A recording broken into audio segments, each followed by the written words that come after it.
You know, as hockey fans, we can tend to be a little bit superstitious or something like that. At least I can. And what I mean by that is that, you know, you can have a fulfilling the prophecy mentality. And I have it in Toronto too, where, you know, John Tavares came home and he did fulfill the prophecy as a Toronto fan, you know, hometown kid, played for the Oshawa Generals, my hometown team, came home and, you know, just that's it. Like he just, you know, they fulfill the prophecy.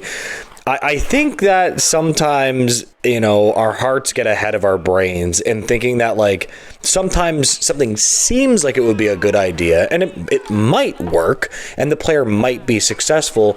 But I think that you should get a player who, wherever, doesn't matter where he's from, that makes logical sense, that is a fit to your hockey club. Who cares about anything else, right? So it just doesn't mean it's going to work out.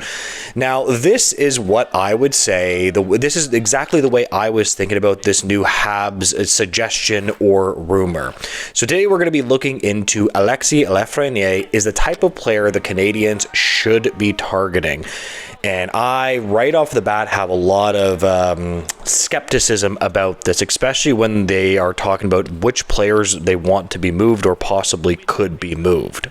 Now listen, Alexis Lafreniere scored 57 points last year, and he signed a good, like a 7 million or so deal.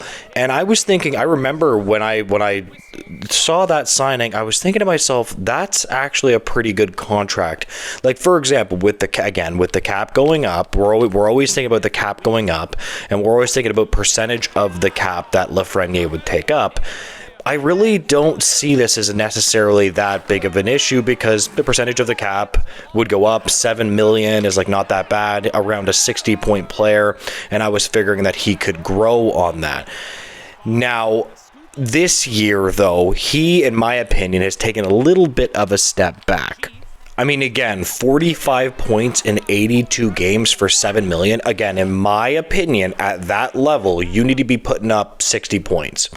You need to be putting up 25 to 30 goals, 60 points, or close to that to be worth that. That's just my opinion. Like, you cannot be a 45-point player at that cap hit, period. The article continues, it could be a trade, it could be a signing, but we know that the GM of the Canadiens would like to inject some talent into his top six. On this subject, Adam Gretz, the Athletic and Bleacher reporter, has suggested go get Alexis Lafreniere from New York. Gretz mentions the idea of referencing Jeff Gorton's familiarity with Lafreniere. Gorton was in charge when the Rangers selected Laffy with the first overall pick in 2020. He knows him well. But it's mainly Laffy's style that Adam Gretz thinks would be a good idea. A big forward who can produce and play tough when needed could help. Quote, Lafreniere is a type of player the Canadiens should target, and in fact, that there's a connection between their management and the player would make him an intriguing possibility. Okay, here's the thing. I'm not a huge fan of that, but I would say that it depends on what you're giving up, obviously. Like, if the Rangers would be willing to make a trade that maybe the Habs wouldn't have to give up that much. But what would worry me is that then they have to take on that really big cap hit. And if he's performing at a 45-point pace with that cap hit, I don't like that for the Montreal Canadiens at all. Now, this is where the suggestion goes off of the rails, in my opinion. Adam Gretz wonders if Uri Slafkovsky versus Alexis Lafreniere deal could happen.